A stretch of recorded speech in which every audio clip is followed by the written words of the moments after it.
യേശുവിൽ ഏറ്റവും പ്രിയപ്പെട്ട എൻ്റെ സഹോദരി സഹോദരന്മാരെ, ഇന്ന് നമ്മൾ ചിന്തിക്കുന്ന വിഷയം മരുഭൂമിയിൽ കൃപയൊഴുക്കുന്ന നല്ല ദൈവം എന്ന വിഷയത്തെ പറ്റിയാണ്. യോഹന്നാന്റെ സുവിശേഷം 1-ാം അധ്യായം മുതൽ 21-ാമത്തെ അധ്യായം വരെ നമ്മൾ വായിക്കുമ്പോൾ വ്യക്തമായി നമ്മൾ മനസ്സിലാക്കുന്ന ഒരു സത്യമുണ്ട്. യോഹന്നാൻ അത്ഭുതങ്ങൾ എന്ന പദം അധികമായിട്ട് ഉപയോഗിക്കുന്നില്ല. മാത്രമല്ല, അത്ഭുതങ്ങളെ അദ്ദേഹം വിളിക്കുന്നത് സൈൻസ് എന്നാണ്. എന്ന് പറഞ്ഞാൽ അടയാളങ്ങൾ എന്നാണ്. എന്താണ് അടയാളങ്ങൾ എന്ന വാക്കിന്റെ അർത്ഥം? അടയാളങ്ങൾ എന്ന് പറഞ്ഞാൽ അത് പ്രതീകങ്ങളാണ്. മറ്റെന്തോ ഒരു സന്ദേശം അടയാളങ്ങൾക്ക് നൽകുവാനായിട്ടുണ്ട്.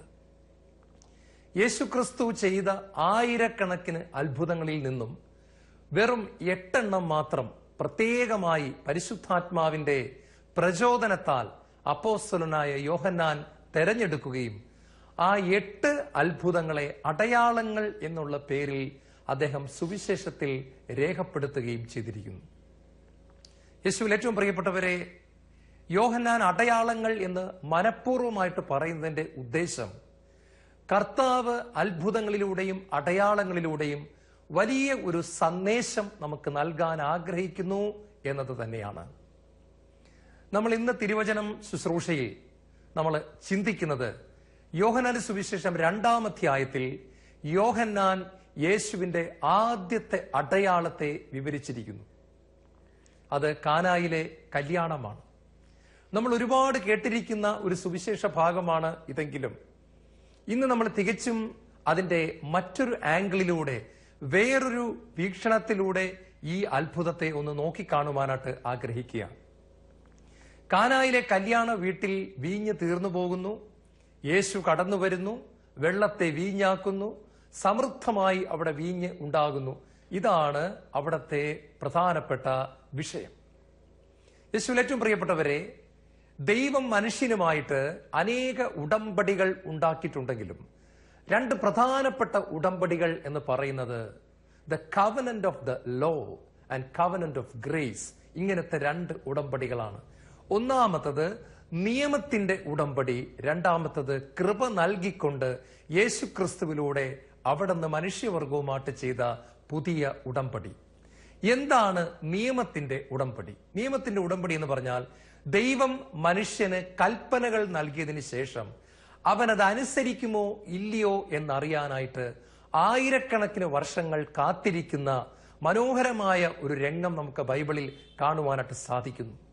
ദൈവം മനുഷ്യന് കൽപ്പനകൾ നൽകിയെങ്കിലും ആ കൽപ്പനകളെ പൂർണ്ണമായിട്ടും അനുസരിക്കുവാൻ സാധിക്കാതെ മനുഷ്യൻ പരാജയപ്പെട്ടു പോകുന്നതാണ് മനുഷ്യന്റെ ചരിത്രത്തിൽ ഉടനീളം നമ്മൾ കാണുന്നത്. ദൈവം മനുഷ്യന് കൽപ്പന കൊടുത്തിട്ട് ഇപ്രകാരം പറഞ്ഞു, ഈ കൽപ്പനകൾ വള്ളി പുള്ളി തെറ്റാതെ അനുസരിക്കുമെങ്കിൽ, ഈ കൽപ്പനകളെ പൂർണ്ണമായിട്ടും അനുസരിക്കുമെങ്കിൽ ഈ കൽപ്പനകൾ മൂലം നിങ്ങൾക്ക് ജീവൻ പ്രാപിക്കുവാൻ, നിത്യജീവൻ അവകാശമാക്കുവാനായിട്ട് സാധിക്കും. എങ്കിലും ദൈവം ഒന്നുകൂടി പറഞ്ഞു, ഒരു കൽപ്പന നിങ്ങൾ ലംഘിച്ചാൽ എല്ലാ കൽപ്പനയും ലംഘിക്കുന്നതിന് തുല്യമാണ്. യാക്കോബിന്റെ ലേഖനത്തിൽ പരിശുദ്ധാത്മാവ് വ്യക്തമായിട്ട് പറയുന്നുണ്ട്, ഒന്നിൽ വീഴ്ച വരുത്തുന്നവൻ എല്ലാറ്റിലും വീഴ്ച വരുത്തുന്നു. പ്രത്യേകിച്ച് പ്രിയപ്പെട്ടവരെ, 10 കൽപ്പനകളിലെ അവസാനത്തെ 2 കൽപ്പനകളാണ് കുഴപ്പം പിടിച്ചത്. ബാക്കിയെല്ലാം സത്യത്തിൽ നമുക്ക് പുറമേ ചെയ്യാൻ പറ്റുന്ന കാര്യങ്ങളാണെങ്കിലും അവസാനത്തെ 2 കൽപ്പനകളൊന്ന് ശ്രദ്ധിക്കുക. അന്യന്റെ വസ്തുക്കൾ ആഗ്രഹിക്കരുത്, അന്യന്റെ ഭാര്യയെ ആഗ്രഹിക്കരുത്, അല്ലെങ്കിൽ ഭർത്താവിനെ ആഗ്രഹിക്കരുത്. ഈ 2 കൽപ്പനകളും യഥാർത്ഥത്തിൽ ചിന്താമണ്ഡലവുമായിട്ട് ബന്ധപ്പെട്ട കൽപ്പനകളാണ്. പുറമേ നിന്ന് നോക്കിയാൽ കാണുവാൻ സാധിക്കാത്തതും ഒരു മനുഷ്യനും വിധിക്കാൻ പറ്റാത്തതും എന്നാൽ ദൈവത്തിന് കൃത്യമായിട്ട് കാണുവാൻ പറ്റുന്നതുമായ 2 കൽപ്പനകളാണ് അവസാനത്തെ കൽപ്പനകൾ. ഈ 2 കൽപ്പനകളിലാണ് സത്യത്തിൽ മനുഷ്യർ പരാജയപ്പെട്ടു പോകുന്നത്. വ്യഭിചാരം ചെയ്യാത്ത വ്യക്തികൾ, മാതാപിതാക്കളെ ബഹുമാനിക്കുന്ന വ്യക്തികൾ, കള്ളസാക്ഷ്യം പറയാത്ത വ്യക്തികൾ അന്യന്റെ വസ്തുക്കളെ മോഹിച്ചു പോകുന്നു, അല്ലെങ്കിൽ അന്യന്റെ ഭാര്യയെ അല്ലെങ്കിൽ ഭർത്താവിനെ ജീവിതത്തിൽ എപ്പോഴെങ്കിലും ഒന്ന് ആഗ്രഹിച്ചു പോകുന്നു. ഈ അവസാനത്തെ 2 കൽപ്പനയിൽ എവിടെയെങ്കിലും മനുഷ്യന് തെറ്റുപറ്റുന്നു, അവൻ പരാജയപ്പെട്ടു പോകുന്നു. സത്യത്തിൽ കൽപ്പനകൾ പാലിച്ചുകൊണ്ട് ഒരു മനുഷ്യനും ദൈവസന്നിധിയിൽ നീതീകരിക്കപ്പെടുവാൻ സാധിക്കാത്ത അവസ്ഥ സംജാതമാകുന്നു. ഈ 10 കൽപ്പനകൾ മാത്രമല്ല, വേറെ ധാരാളം കൽപ്പനകൾ നമുക്ക് നിയമാവർത്തന പുസ്തകത്തിൽ കാണുവാനായിട്ട് സാധിക്കുന്നു. ഒരു വിധത്തിൽ പറഞ്ഞാൽ മനുഷ്യൻ കൽപ്പനകൾ അനുസരിച്ച് സ്വർഗം പ്രാപിക്കുവാൻ തക്കവണ്ണം ജീവിച്ച് അങ്ങനെ സ്വർഗം അവകാശമാക്കുന്നതിൽ അവൻ ദയനീയമായിട്ട് പരാജയപ്പെടുമ്പോൾ ലോകം മുഴുവനിൽ നിന്നും ഒരു നിലവിളി ഉയരുകയാണ്: ഞങ്ങളെ രക്ഷിക്കാൻ ആരുമില്ലേ? ദൈവത്തിന്റെ കൽപ്പനകളെ പൂർണ്ണമായിട്ടും അനുസരിച്ച് സ്വർഗം നേടാൻ പറ്റാത്ത ഞങ്ങളെ രക്ഷിക്കുവാൻ ഒരു രക്ഷകൻ ഇല്ലേ? ലോകം മുഴുവനിൽ നിന്നും രക്ഷകന് വേണ്ടിയുള്ള ഒരു വലിയ നിലവിളി ഉയരുകയാണ്. ഇത് തന്നെയാണ് യഥാർത്ഥത്തിൽ ദൈവം ആഗ്രഹിച്ചിരുന്നതും. കാരണം ഗലാത്യ ലേഖനത്തിൽ പറയുന്നുണ്ട്, law was our school master എന്ന് പറഞ്ഞാൽ നിയമത്തിലൂടെ ദൈവം പ്രധാനമായിട്ടും ഉദ്ദേശിച്ചത് ഒരു കാര്യമാണ്: സ്വന്തമായിട്ട് മനുഷ്യന് സ്വർഗം നേടുവാൻ സാധ്യമല്ല, അവൻ പരാജയപ്പെടുക തന്നെ ചെയ്യും. അവനെ സ്വർഗത്ത് കൊണ്ടുപോകാൻ ഒരു രക്ഷകന്റെ ആവശ്യമുണ്ട്. അതുകൊണ്ട് പ്രിയപ്പെട്ടവരെ, ദൈവം ആയിരക്കണക്കിന് വർഷങ്ങൾ കാത്തിരുന്നു. ലോകം മുഴുവനിൽ നിന്നും നിലവിളി ഉയർന്നു. നമ്മുടെ ഭാരതത്തിലെ സന്യാസിമാർ കാടുകളിൽ പോയിരുന്ന രക്ഷകന് വേണ്ടി നിലവിളിച്ചു. സോക്രട്ടീസിന്റെ കാലത്തും പ്ലേറ്റോയുടെ കാലത്തും എല്ലാം ലോകം മുഴുവനിൽ നിന്നും നിലവിളി ഉയർന്നു. രക്ഷകന് വേണ്ടിയുള്ള നിലവിളി ഉയർന്നു. ഇസ്രായേൽ ജനവും രക്ഷകന് വേണ്ടി കാത്തിരിക്കുന്നു. ഒടുവിൽ രക്ഷകൻ വരിക തന്നെ ചെയ്തു. പാപമില്ലാത്തവനായിട്ട് ജീവിച്ചു, മുഴുവൻ നിയമത്തെയും അനുസരിച്ചു, എന്നിട്ട് കുരിശിൽ മരിച്ചു. സകല പാപികൾക്കും അവരുടെ പാപങ്ങൾക്കും വേണ്ടി പരിഹാരം ചെയ്തു. അങ്ങനെ പരിഹാരം ചെയ്ത യേശു തന്റെ ആത്മാവിനെ വർഷിച്ചുകൊണ്ട് അവരിൽ നിറഞ്ഞു നിന്നുകൊണ്ട് അവർക്ക് സൗജന്യമായി സ്വർഗം കൊടുക്കുന്നതാണ് സത്യത്തിൽ യേശുക്രിസ്തുവിലൂടെ വെളിപ്പെടുന്ന ദൈവത്തിന്റെ മനോഹരമായ രക്ഷാകര പദ്ധതി. ഇതാണ് നമ്മൾ കാനായിലെ കല്യാണ വീട്ടിൽ ശരിക്കും കാണുന്നത്. പ്രിയപ്പെട്ടവരെ, ആദ്യത്തെ യേശുവിന്റെ അത്ഭുതത്തിൽ അല്ലെങ്കിൽ അടയാളത്തിൽ തന്നെ മനോഹരമായ ഒരു സന്ദേശം കർത്താവ് ഒളിപ്പിച്ചു വെച്ചിരിക്കുന്നു. ആ കാനായിലെ കല്യാണ വീട്ടിൽ വീഞ്ഞ് തീർന്നു പോകുമ്പോൾ അവിടെ പെട്ടെന്ന് വീഞ്ഞ് മാനുഷികമായിട്ട് ഉണ്ടാക്കാൻ സാധിക്കാതെ വീട്ടുകാർ അങ്ങോട്ടും ഇങ്ങോട്ടും ഓടുമ്പോൾ, അഥവാ പരക്കം പായുമ്പോൾ, അഥവാ എന്ത് ചെയ്യണമെന്നറിയാതെ കുഴയുമ്പോൾ യേശു നിമിഷങ്ങൾക്കുള്ളിൽ മനോഹരമായ വീഞ്ഞ്, നുരഞ്ഞു പൊന്തുന്ന മനോഹരമായ വീഞ്ഞ്, നല്ല ടേസ്റ്റുള്ള വീഞ്ഞ് ഉണ്ടാക്കി അവിടുത്തെ പ്രശ്നം പരിഹരിക്കുന്നതാണ് നമ്മൾ കാണുന്നത്. ഒരു കാര്യം കൂടി നിങ്ങളുമായിട്ട് ഞാൻ പങ്കുവയ്ക്കാൻ ആഗ്രഹിക്കുകയാണ്. മോശ ചെയ്ത ആദ്യത്തെ അത്ഭുതം എന്ന് പറയുന്നത് വെള്ളത്തെ രക്തമാക്കി മാറ്റി. നൈൽ നദിയിലെ വെള്ളത്തെ രക്തമാക്കി മാറ്റി. യേശു ചെയ്ത ആദ്യത്തെ അത്ഭുതം വെള്ളത്തെ വീഞ്ഞാക്കി മാറ്റി. ഇതിലേതാണ് നിങ്ങൾ കുടിക്കുന്നത്, ഞാൻ കുടിക്കുന്നത്? പ്രിയപ്പെട്ടവരെ, ആദ്യത്തത് മോശയിലൂടെ ദൈവം നിയമം നൽകിയെങ്കിൽ ആ നിയമം അനുസരിക്കാൻ സാധിക്കാതെ മനുഷ്യൻ വിഷമിച്ച് കുഴഞ്ഞ് മരണമേറ്റെടുക്കുന്നതിന്റെ അടയാളമായിട്ടാണ് മോശ ആദ്യമായിട്ട് അത്ഭുതം ചെയ്യുമ്പോൾ അത് വെള്ളത്തെ രക്തമാക്കി മാറ്റിക്കൊടുത്ത സൈൻ ഓഫ് ഡെത്ത്, മരണത്തിന്റെ അടയാളമായ രക്തമാക്കി മാറ്റിക്കൊണ്ട് മോശ ആദ്യത്തെ അത്ഭുതം ചെയ്യുമ്പോൾ ഇതാ കർത്താവ് യേശു ക്രിസ്തു വെള്ളത്തെ നുരഞ്ഞു പൊന്തുന്ന വീഞ്ഞാക്കി മാറ്റിക്കൊണ്ട് സ്വർഗത്തിന്റെ സന്തോഷത്തെയും സ്വർഗത്തിന്റെ അഭിഷേകത്തെയും മനുഷ്യന് നൽകുവാൻ ഞാൻ വന്നിരിക്കുന്നു എന്നുള്ള വളരെ വ്യക്തമായ സന്ദേശം നൽകിക്കൊണ്ട് യേശു ആദ്യത്തെ അത്ഭുതം പ്രവർത്തിക്കുകയാണ്. നമ്മുടെ ജീവിതത്തിൽ, ലോകം മുഴുവനുമുള്ള മനുഷ്യരുടെ ജീവിതത്തിൽ നമ്മൾ ദൈവത്തെ പ്രസാദിപ്പിക്കുവാൻ പരിശ്രമിച്ച് ദയനീയമായിട്ട് നമ്മൾ പരാജയപ്പെട്ട് നമുക്കിതൊരിക്കലും സാധ്യമല്ല എന്ന് നമ്മൾ കരുതുമ്പോൾ രക്ഷകനായ യേശു ക്രിസ്തു നമ്മുടെ ജീവിതത്തിലേക്ക് കടന്നു വരികയാണ്. പ്രിയപ്പെട്ടവരെ, വീഞ്ഞ് തീർന്നു പോയപ്പോൾ പരിശുദ്ധ മറിയം ചെയ്തത് യേശുവിന്റെ പക്കൽ ചെന്ന് സത്യസന്ധമായി അവിടെ വീഞ്ഞില്ല എന്നുള്ള കാര്യം അമ്മ ഉണർത്തിക്കുകയാണ്, അഥവാ അറിയിക്കുകയാണ്. നമ്മുടെ ജീവിതത്തിൽ ദൈവം ഏറ്റവും ആദ്യമായിട്ട് പ്രതീക്ഷിക്കുന്നത് സത്യത്തിൽ വിശുദ്ധിയല്ല, സത്യത്തിൽ അനുസരണവുമല്ല, സത്യത്തിൽ പൂർണ്ണതയുമല്ല ദൈവം ആദ്യം പ്രതീക്ഷിക്കുന്നത്. ദൈവം ആദ്യം നമ്മിൽ നിന്നും പ്രതീക്ഷിക്കുന്നത് സത്യസന്ധതയാണ്. കാരണം ദൈവത്തിനറിയാം വിശുദ്ധിയൊക്കെ അതിന്റെ പൂർണ്ണതയിലെത്താൻ കുറെ വർഷങ്ങളെടുക്കും, അനുസരണത്തിന്റെ തികവിലെത്താനും കുറെ നാളുകൾ എടുക്കും. പൂർണ്ണത എത്താനാണെങ്കിൽ അതിനേക്കാളും കൂടുതൽ ടൈം എടുക്കുമെന്ന് ദൈവത്തിനറിയാം. പക്ഷെ ദൈവം ആദ്യം ഒരു മനുഷ്യരിൽ നിന്നും ആഗ്രഹിക്കുന്നത് സത്യസന്ധതയാണ്. അതായത്, ദൈവമേ, എനിക്ക് ഇന്ന പ്രശ്നമുണ്ട്, ഇന്ന കുറവുണ്ട്, ഇന്ന തഴക്കദോഷമുണ്ട്, ഈ പാപം എന്റെ മേൽ ഭരണം നടത്തുന്നു ദൈവമേ, എനിക്ക് എന്റെ കണ്ണുകളെ നിയന്ത്രിക്കാൻ പറ്റുന്നില്ല ദൈവമേ, ആൾക്കൂട്ടത്തിൽ വെച്ച് എന്റെ ജീവിത പങ്കാളി അടുത്ത് നിൽക്കുമ്പോൾ പോലും ദൈവമേ, അറിയാതെ എന്റെ കണ്ണുകൾ അങ്ങോട്ടും ഇങ്ങോട്ടും പോകുന്നു, ഞാൻ തെറ്റായിട്ട് മറ്റുള്ളവരെ നോക്കുന്നു ദൈവമേ. ഇതൊരു നിലവിളി പോലെ യേശുവിന്റെ പക്കൽ സത്യസന്ധമായിട്ട് പകരുന്നുണ്ടോ എന്നുള്ളതാണ് ദൈവം നോക്കുന്നത്. ഒരിക്കൽ കുറെ കുട്ടികൾ കൂട്ടം കൂടി നിന്ന് ഒരു പട്ടിക്കുട്ടിയെ അവരുടെ കയ്യിൽ പിടിച്ചിരിക്കുകയാണ്. അവരിപ്രകാരം പറഞ്ഞു, നമ്മുടെ കൂട്ടത്തിൽ ഏറ്റവും വലിയ കള്ളം പറയുന്നവന് ഈ പട്ടിക്കുട്ടിയെ സമ്മാനമായിട്ട് കിട്ടും. അപ്പൊ അവരെല്ലാം കൂടെ ബഹളം വെച്ചുകൊണ്ടിരിക്കുകയാണ്, ഞാനാണ്. അങ്ങനെ ഇവരുടെ ബഹളം കേട്ടിട്ട് ഒരു 55 വയസ്സ് പ്രായമുള്ള മനുഷ്യൻ ഈ കുട്ടികളുടെ അടുത്തുകൂടെ നടന്നു വരികയാണ്. അയാൾ ചോദിച്ചു, എന്താ മക്കളെ ഇവിടെ കിടന്ന് ബഹളം വെക്കുന്നത്? അവര് പറഞ്ഞു, ഞങ്ങളുടെ കൂട്ടത്തിലെ ഏറ്റവും വലിയ കള്ളം പറയുന്നവന് ഞങ്ങൾ ഈ പട്ടിക്കുട്ടിയെ സമ്മാനമായിട്ട് കൊടുക്കും. അതിന്റെ ബഹളമാണ് അങ്കളെ, അല്ലാതെ മറ്റൊന്നുമല്ല. എടാ മക്കളെ, നിങ്ങൾ ഇങ്ങനെ കിടന്ന് ബഹളം വെക്കുന്ന എന്തിനാ? നിങ്ങൾ ഇങ്ങനെയൊക്കെയാണോ, കള്ളം പറഞ്ഞാണോ നിങ്ങൾ പഠിക്കുന്നത്? ഞാൻ എന്റെ ജീവിതത്തിൽ ഇന്ന് വരെ ഒരു കള്ളം പോലും പറഞ്ഞിട്ടില്ല പിള്ളേരെ, നിങ്ങൾ എന്ത് പണിയാണ് ഈ കാണിക്കുന്നത്? അപ്പൊ കുട്ടികളെല്ലാം കൂടെ പറഞ്ഞു, പട്ടിക്കുട്ടിയെ കൊടുക്കാൻ പറ്റിയ ആൾ അങ്കിൾ തന്നെയാണ്, അങ്കിളുടെ കയ്യിൽ ഈ പട്ടിക്കുട്ടിയെ കൊടുത്തേക്കാം. അവര് പട്ടിക്കുട്ടിയെ എടുത്ത് അങ്കിളുടെ കയ്യിലോട്ട് വെച്ചു കൊടുത്തു. കാരണം എന്താണ്? അങ്കിൾ ആ കുഞ്ഞുങ്ങളുടെ മുമ്പിൽ വിളിച്ചു പറഞ്ഞു, ജീവിതത്തിൽ ഞാൻ ഒരിക്കൽ പോലും ഒരു കള്ളം പറഞ്ഞിട്ടില്ല. അത് കേട്ടപ്പോ കുട്ടികൾക്ക് മനസ്സിലായി, പെരുങ്കള്ളൻ ഈ അങ്കിൾ തന്നെയാണ്. അതുകൊണ്ട് പട്ടിക്കുട്ടിയെ അങ്കിളുടെ കയ്യിലോട്ട് വെച്ചു കൊടുത്തു. പ്രിയപ്പെട്ടവരെ, ദൈവം നമ്മിൽ നിന്നും ആഗ്രഹിക്കുന്നത് സത്യസന്ധതയാണ്. ഇവിടെ പരിശുദ്ധ മറിയം സത്യസന്ധമായിട്ട് യേശുവിന്റെ പക്കൽ ചെന്നിട്ട് പറഞ്ഞു, യേശുവേ, മകനെ, ഇവിടെ വീഞ്ഞ് ഇല്ല.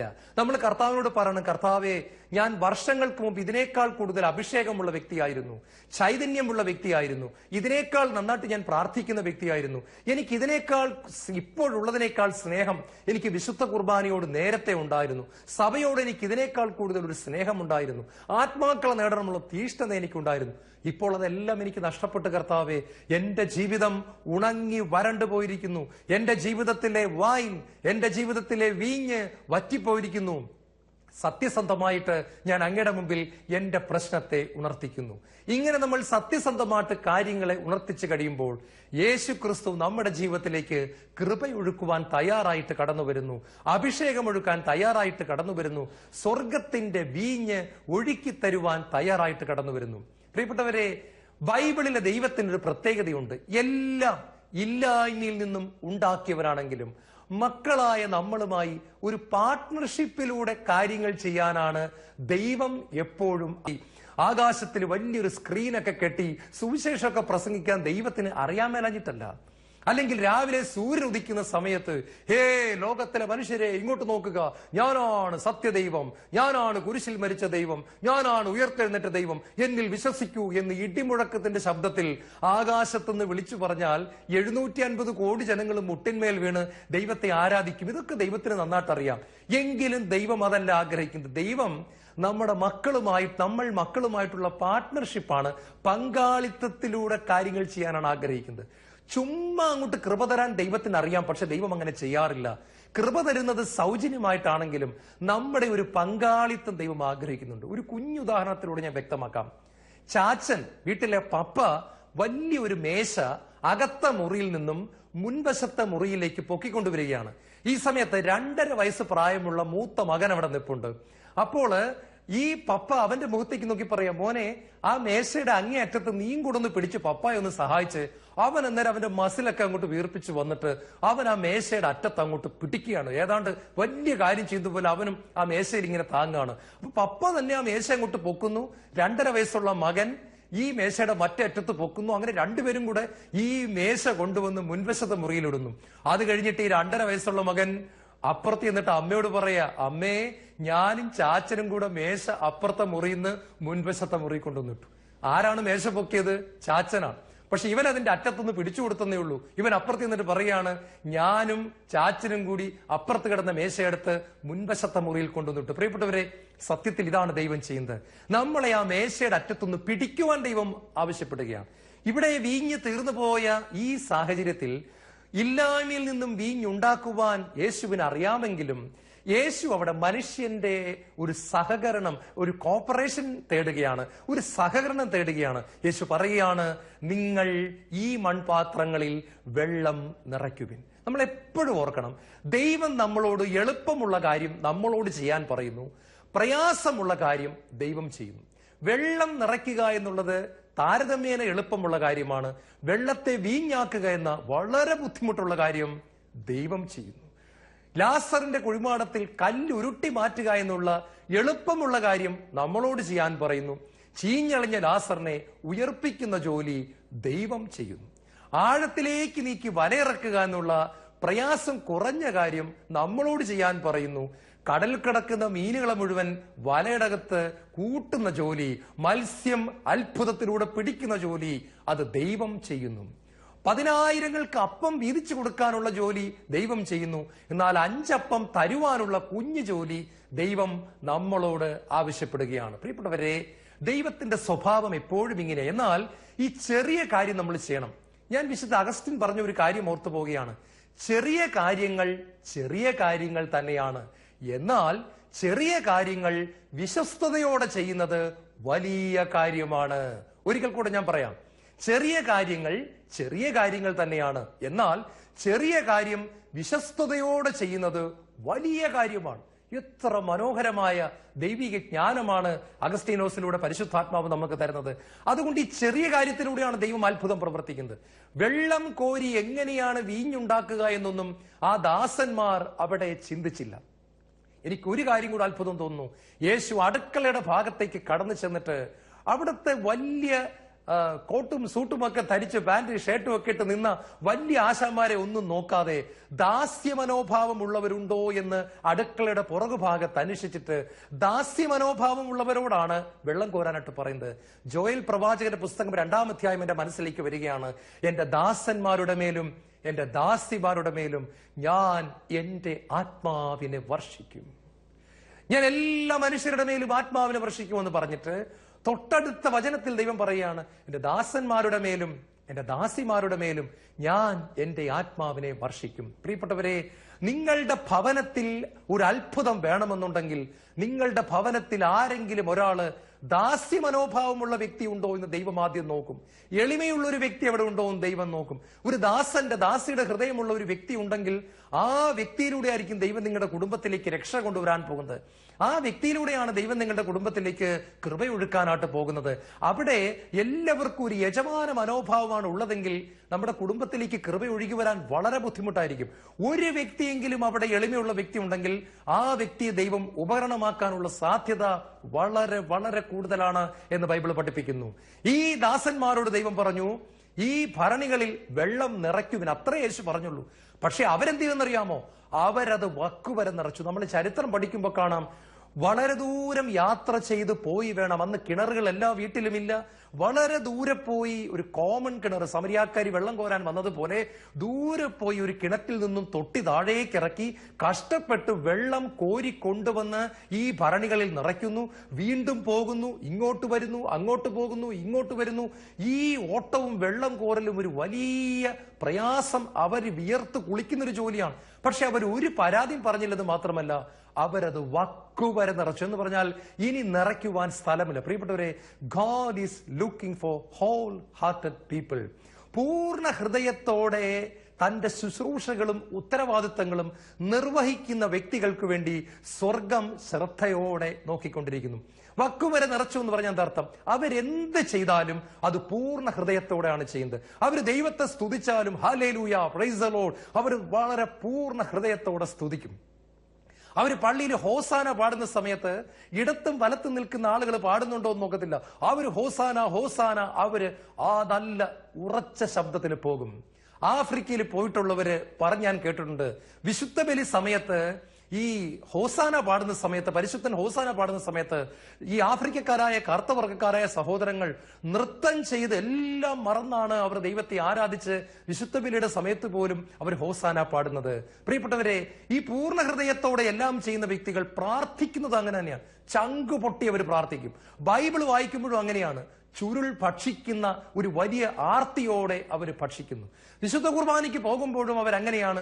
പൂർണ്ണ ഹൃദയത്തോടെ ഒരു കാര്യവും വിട്ടുകളയാതെ അവരെല്ലാം പൂർണ്ണ ഹൃദയത്തോടെ ചെയ്യുന്നു. എന്നെ കേട്ടുകൊണ്ടിരിക്കുന്ന പ്രിയപ്പെട്ട സഹോദരങ്ങളെ, നമ്മുടെ ജീവിതത്തിൽ നമ്മൾ പഠിക്കേണ്ട വലിയൊരു കാര്യമാണിത്. സുഭാഷിതങ്ങളുടെ പുസ്തകം 6-ാം അധ്യായത്തിന്റെ 6-ാമത്തെ വചനം ഇപ്രകാരം പറയുന്നു: മടിയനായ മനുഷ്യ, എറുമ്പിന്റെ പ്രവൃത്തികൾ കണ്ട് നീ വിവേകിയാവുക. മേലാളനോ കാര്യസ്ഥനോ രാജാവോ ഇല്ലാതെ അത് വേനൽക്കാലത്ത് തന്നെ കൊയ്ത്ത് കാലത്തേക്ക് വേണ്ട ഭക്ഷണം സംഭരിച്ചു വയ്ക്കുന്നു. മടിയനായ മനുഷ്യ, നീ എത്ര നാൾ നിശ്ചേഷ്ടനായിരിക്കും? നീ എത്ര നാൾ ഇങ്ങനെ ഉറങ്ങിക്കൊണ്ടിരിക്കും? ദൈവം നമ്മളോട് ചോദിക്കുകയാണ്, അലസത വിട്ടൊഴിഞ്ഞ് ഈ ഭരണികളിൽ വെള്ളം വക്കുവരെ നിറച്ച ആ ദാസരെ പോലെ നമ്മുടെ ജീവിതം ഒരു ഹോൾ ഹാർട്ടഡ് ലൈഫായി മാറാൻ, പൂർണ്ണ ഹൃദയത്തോടെ എല്ലാം ചെയ്യുന്ന ഒരു ജീവിതമായി മാറുവാൻ ദൈവം നമ്മളെ ഇന്ന് വചനം തിരുവചനം ശുശ്രൂഷയിലൂടെ സ്നേഹത്തോടെ വിളിക്കുകയാണ്. എന്നെ കേട്ടുകൊണ്ടിരിക്കുന്ന പ്രിയപ്പെട്ട കുഞ്ഞു മക്കളെ, നിങ്ങൾ പഠിക്കുമ്പോഴും പൂർണ്ണ ഹൃദയത്തോടെ നിങ്ങൾ പഠിക്കണം. നിങ്ങൾ സ്കൂളിൽ പോയി ക്ലാസ് ശ്രദ്ധിച്ചിരിക്കുമ്പോഴും പൂർണ്ണ ഹൃദയത്തോടെ നമ്മൾ ചെയ്യണം. പള്ളിയിൽ പോയി വിശുദ്ധ ബലി അർപ്പിക്കുമ്പോഴും പൂർണ്ണ ഹൃദയത്തോടെ നമ്മൾ ചെയ്യണം. യേശുവിന് അത് ഒത്തിരി അങ്ങോട്ട് ഇഷ്ടപ്പെട്ടു. യേശു ഇങ്ങനെയുള്ള വ്യക്തികൾക്കാട്ട് കാത്തിരിക്കുകയാണ്. പിന്നീട് പറഞ്ഞതാണ് വളരെ മനോഹരമായ ഒരു സംഭവം. ഈ വെള്ളം കൊണ്ടുപോയി കലവറക്കാരന്മാർക്ക് കൊടുക്കുക. ഞാൻ ആ കൂട്ടത്തിൽ ഉണ്ടായിരുന്നെ തീർച്ചയായിട്ടും ഞാൻ അവിടെ ഒന്നും ചെയ്യത്തില്ലായിരുന്നു. കാരണം ഞാൻ ഇങ്ങനെ പറഞ്ഞാൽ, യേശു എന്ത് വർത്താനാണ് ഈ പറയുന്നത്? വെള്ളം കോരിക്കൊണ്ടുവന്ന് ഒഴിച്ചു, ഇതുകൊണ്ട് കലവറക്കാരന്റെ കൊടുക്കാനോ? പ്രിയപ്പെട്ടവരെ, ഇതിനെയാണ് ദൈവത്തിന്റെ മുമ്പിൽ വിഡ്ഢികളാവുക എന്ന് പറയുന്നത്. ഇതിനെയാണ് സത്യം പറഞ്ഞ വിശ്വാസം എന്ന് പറയുന്നത്. പ്രത്യാശിക്കുന്നവ ലഭിക്കുമെന്നുള്ള ഉറപ്പും കാണപ്പെടാത്തവ ഉണ്ട് എന്ന ബോധ്യവുമാണ് വിശ്വാസം. ഹെബ്രായ ലേഖനം 11:1 നമ്മൾ വായിക്കുന്നില്ലേ? കാണപ്പെടാത്തവ ഉണ്ട്. അവര് ശരിക്കും അവിടെ വിഡ്ഢികളെ പോലെ പ്രവർത്തിക്കുകയാണ്. ഈ വെള്ളം കൊണ്ടുപോയി കലവറക്കാരന്റെ കൊടുക്കാൻ പറഞ്ഞപ്പോൾ യാതൊരു ചോദ്യം ചെയ്യലും ഇല്ലാതെ പമ്പര വിഡ്ഢികളെ പോലെ ഇവർ ഇതിന്റെ അകത്തുനിന്ന് ഒരു ജാറിൽ വെള്ളം കോരി എടുക്കുമ്പോഴും അത് വെള്ളം തന്നെയാണ്. അവർ ഈ ജാറിൽ വെള്ളം കോരിക്കൊണ്ട് പോകുമ്പോഴും നോക്കുന്നുണ്ട്, ഇത് വെള്ളം തന്നെയാണ്. എന്നാൽ കലവറക്കാരന്റെ മുൻപിൽ കൊണ്ടുപോയി അവരത് പാത്രത്തിലേക്ക് പകരുന്ന സമയത്ത് ആ വെള്ളം വീഞ്ഞായി മാറി വലിയൊരു അത്ഭുതം നടക്കുകയാണ്. സത്യത്തിൽ കാനായിലെ കല്യാണ വീട്ടിൽ സംഭവിക്കുന്നത് വിശ്വാസവും അനുസരണവും കൈകോർക്കുന്നതാണ്. ഇത് തന്നെയാണ് നമ്മുടെ ജീവിതത്തിൽ സംഭവിക്കേണ്ടത്. ഫെയ്ത്ത് ആൻഡ് ഒബീഡിയൻസ്, വിശ്വാസവും അനുസരണവും കൈകോർത്തപ്പോൾ അവിടെ ദൈവത്തിന്റെ മഹാകൃപ ഒഴുകി വരുന്നു. പ്രിയപ്പെട്ടവരെ, അവിടെ വലിയ ഒരു അത്ഭുതം കാണുന്നു. നല്ല വീഞ്ഞ് ഉണ്ടാകുന്നു. അത് ടേസ്റ്റ് ചെയ്ത ആളുകൾ ഇങ്ങനെ പറഞ്ഞു, ഈ നല്ല വീഞ്ഞ് നീ ഇതുവരെയും സൂക്ഷിച്ചു വെച്ചല്ലോ. ഏതാണ് ഈ നല്ല വീഞ്ഞ്? യേശു ക്രിസ്തുവിലൂടെ ലോകത്തിലേക്ക് പകരപ്പെട്ട ദൈവകൃപയാണ് നല്ല വീഞ്ഞ്. യേശു ഇപ്രകാരം പറഞ്ഞു, സ്ത്രീകളിൽ നിന്ന് ജനിച്ചവരിൽ സ്നാപക യോഹന്നാനേക്കാൾ വലിയവൻ ഇല്ല. എങ്കിലും ദൈവരാജ്യത്തിലെ ഏറ്റവും ചെറിയവൻ പോലും യോഹന്നാനേക്കാൾ വലുതാണ്. കാരണം എന്താണെന്നറിയാമോ? യോഹന്നാൻ ഈ പുതിയ വീഞ്ഞ് രുചിച്ചു നോക്കാൻ പറ്റിയില്ല. പെന്തക്കോസ്ത് നാളിൽ തീ നാവുകളായി അഗ്നി പോലെ കൊടുങ്കാറ്റ് പോലെ കടന്നു വന്ന ഈ പുതിയ വീഞ്ഞ് രുചിച്ചു നോക്കാൻ പഴയ നിയമത്തിലെ ഏലിയാക്കോ എലീഷായ്ക്കോ ഏറ്റവും വലിയ പ്രവാചകൻ എന്ന് വിളിക്കപ്പെടുന്ന സ്നാപക യോഹന്നാനോ സാധിച്ചില്ല.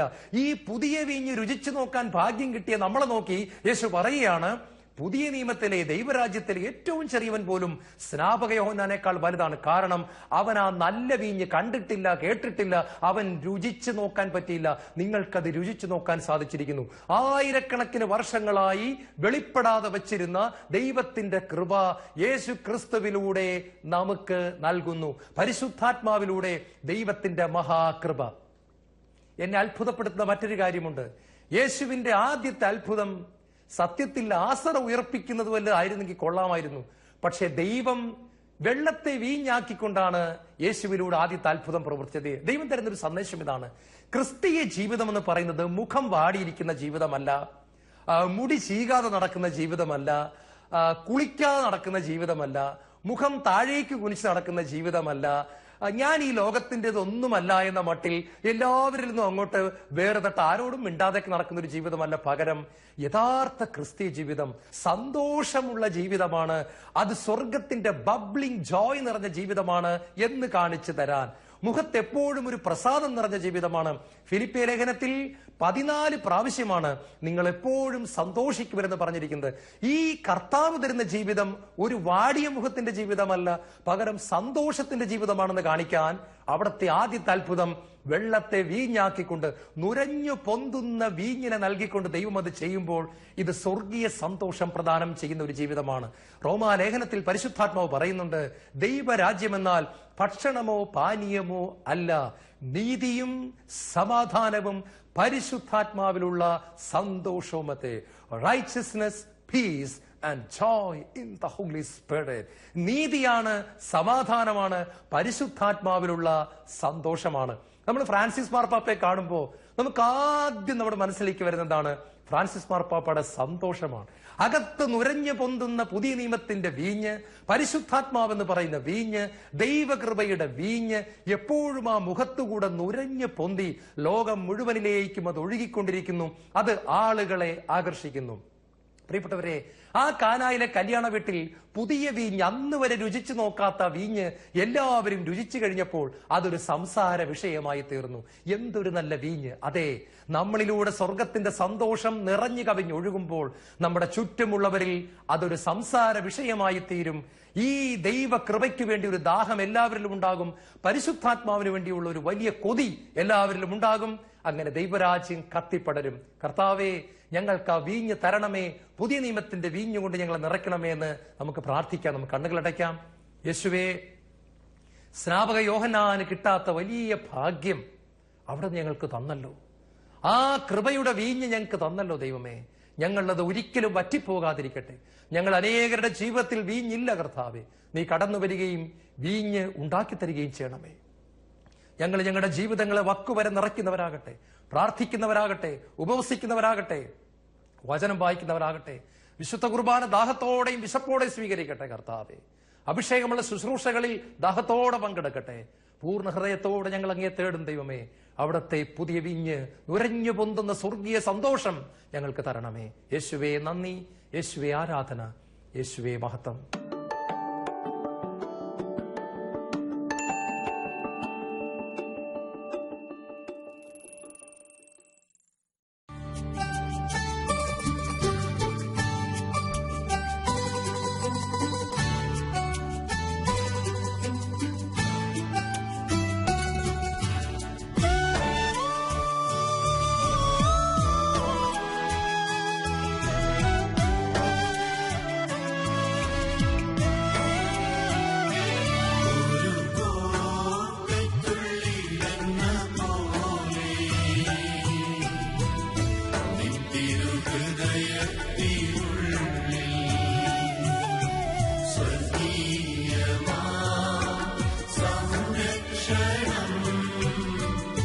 യേശുവേ